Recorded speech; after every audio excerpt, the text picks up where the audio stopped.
Hey, what's going on, guys? Coming back at you with another Armory update. I believe we are on 29 now. This is the post-ban Armory. We just got the BNR, and my girl got hit. Verdance got hit on the BNR. It was the the D-React, the D-React that let you decompose. Uh, Carapace, I believe. Rebound Carapace, yeah. And so Rebound Carapace in all colors got banned. BNR was pretty crazy. Seemed like they banned blue, yellow orbs. Syndra got hit pretty hard. Marionette caught random strays. Um, yeah, just a lot of I don't know like how high impact they're gonna be. Um, Gravy got hit with like Chart of Course, so like he's not gonna have like big spike turns like he used to have. But I don't know. Like they also said like that like Gravy's card is most likely to come back because a lot of the decks like Earth and just a lot of decks in general are getting updates in Compendium of Wraith. But yeah, so this is Verdance. I went 3-0 on her over at the Clovis Cards and Comics Armory. Um, get into my rounds real quick. Round one, shit, I don't even know why I had to look. Yeah, my rounds were really whack, man. I did not have fun into, like, I mean, I had fun. I always have fun playing, but this is like not the round matchup that I wanted to go.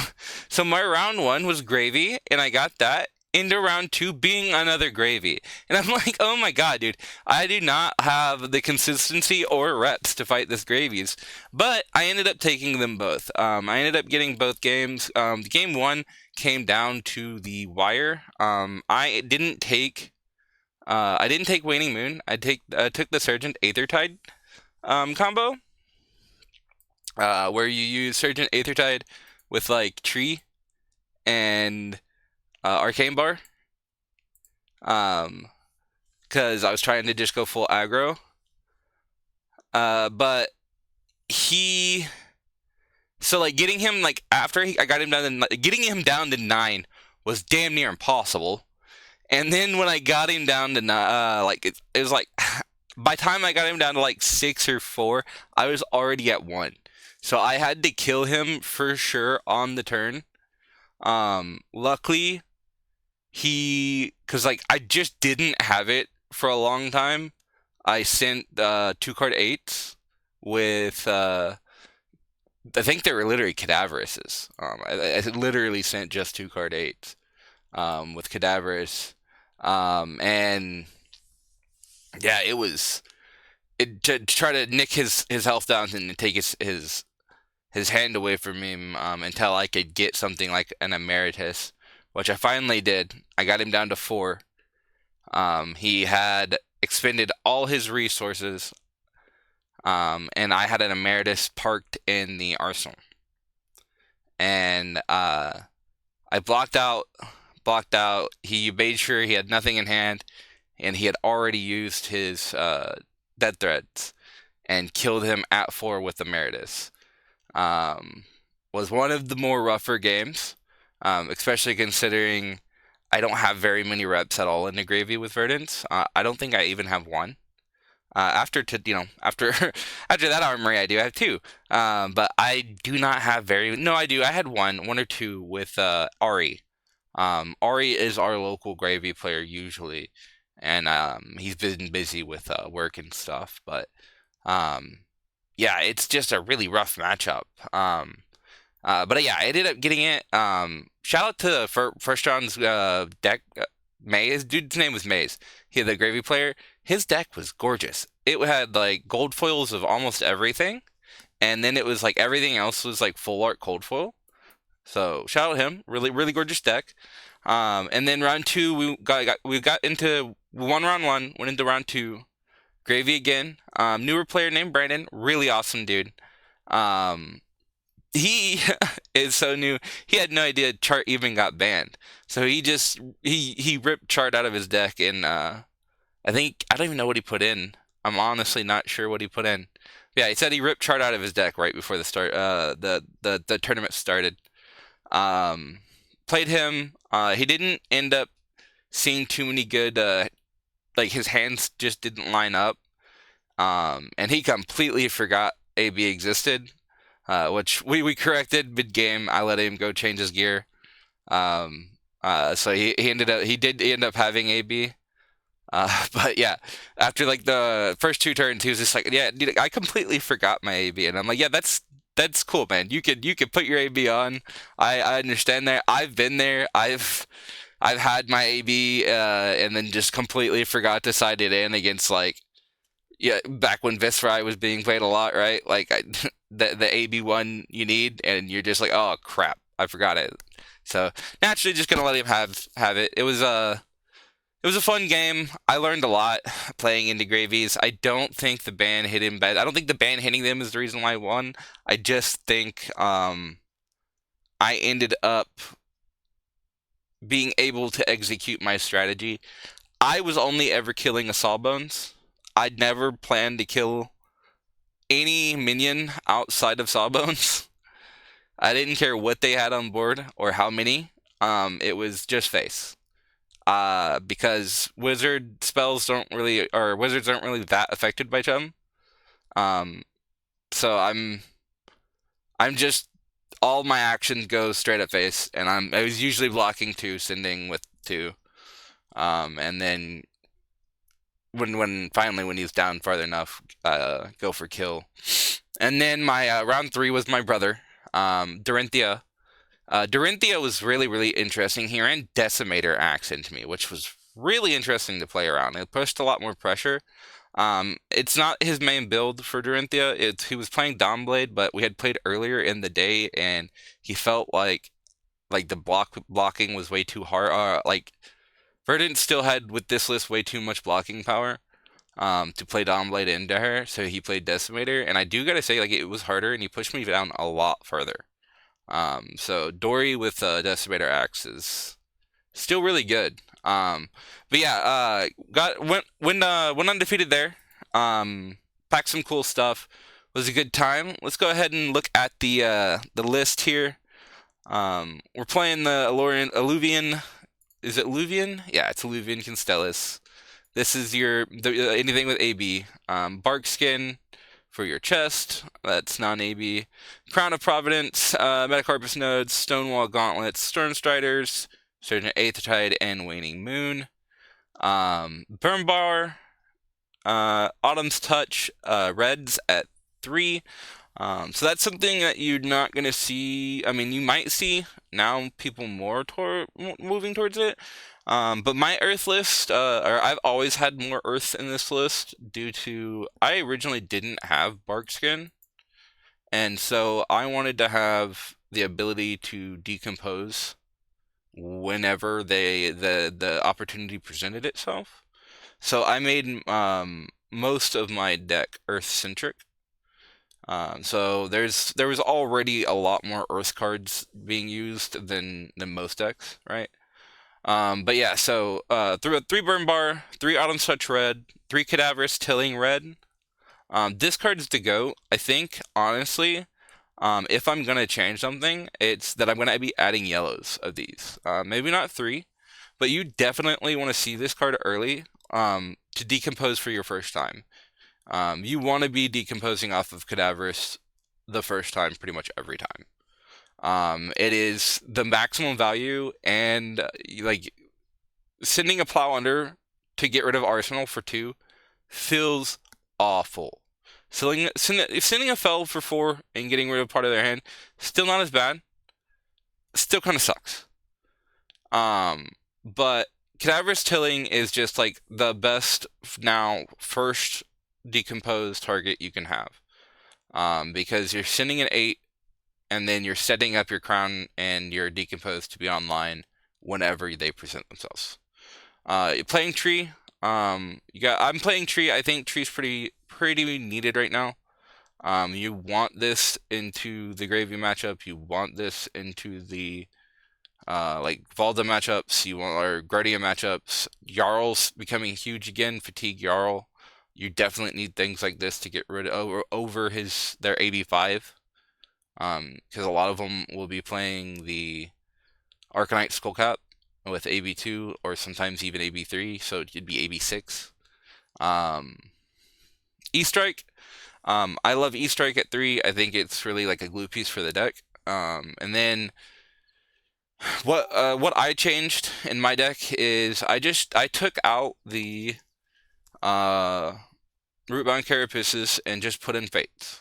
Honestly, outside of that, I didn't change my personal list too terribly much because I had already been Earth-centric due to not starting Verdance on Barkskin. But I do think now that you are searching for your decomposed pieces and specific ones at specific times, Fate Foreseen is kind of one of the better D-Rex you can be playing because it allows you to opt one, and that is going to cycle your deck faster and get you to see the cards you want to see better, more often. Felling of the Crown at 3.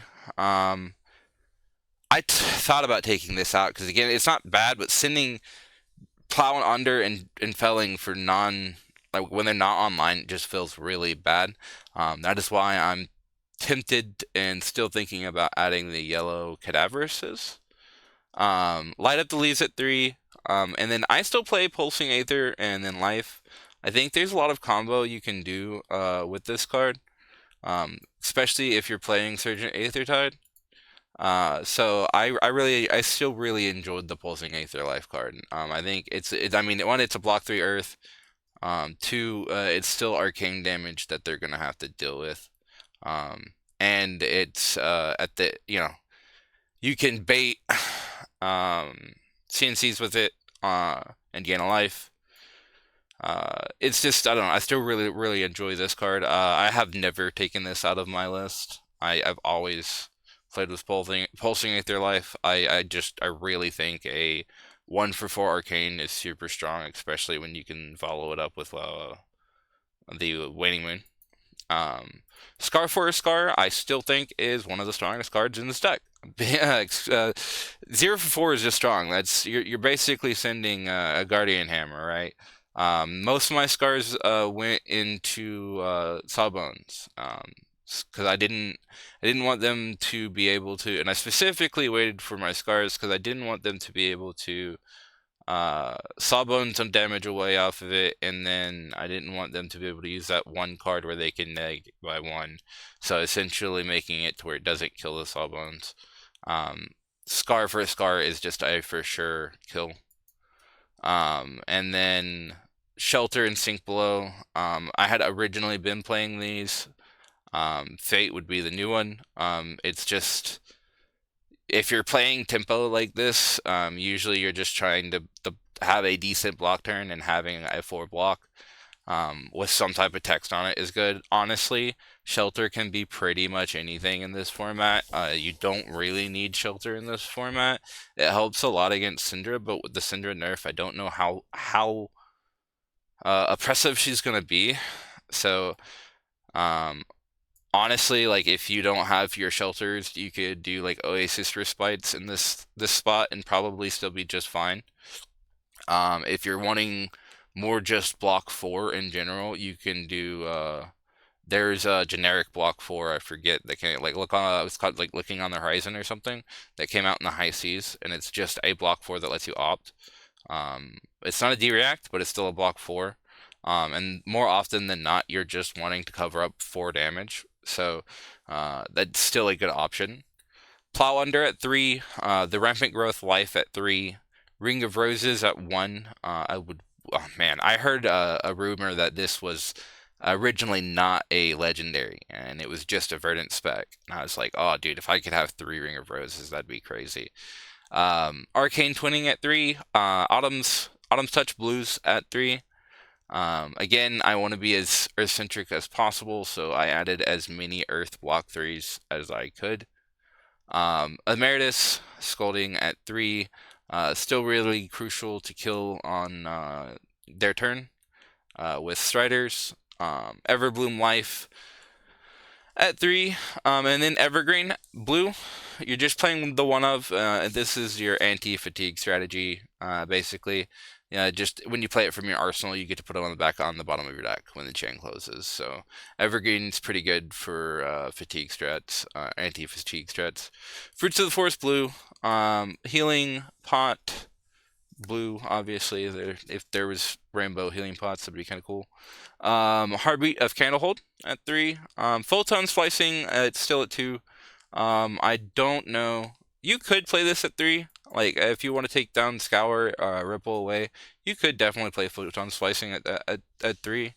I just prefer these two other cards, Ripple Away and Scour, more. Ripple Away, especially on turn 0, feels strong against a lot of the locals. Well, I mean, a lot of the meta now. Everyone's creating auras, whether it be agile, something, whether agile, uh, vigor, might, some type of aura, or they've got actual aura plans like Pleiades and Lyeth and other things like that. You want to be able to. I'm sorry, I'm saying auras. Tokens. Aura tokens, not Lyeth does make aura tokens, but the ones I was specifically referring to was his auras. It's not like Pleiades. Ripple Away is specifically for tokens. And there's a lot of auras that are tokens, like Might token, Vigor token, stuff like that. Scour is the one, this is probably why I got them confused, that can take out aura tokens and or auras. So I really, like, especially on turn 0, these two cards are really strong because basically you're like, your setup was for nothing and I am still dealing damage. Um, Especially rippling away, like, dude, just rippling away like an agility token, super strong. But yeah, this would be the list I'm running right now. As I said, if I changed anything, it would be adding more Cadaverous Tillings, the yellows. I think that would be probably good. I'd probably honestly take out 2 red touches for 2 yellow Cadaverous Tillings. And run it that way. I'll probably test that later on. But yeah, I'm still having fun with her. Verdance is still really strong. She is trending down. There's a lot of things that beat her, and it takes a really skilled pilot. She's not just brick dumb easy anymore. But I still think she's still a contender, and if you're like a really passionate Earth wizard, you're still going to do well on her. But yeah, I appreciate you guys watching. My name's Ryan, and I'll talk to you guys next time.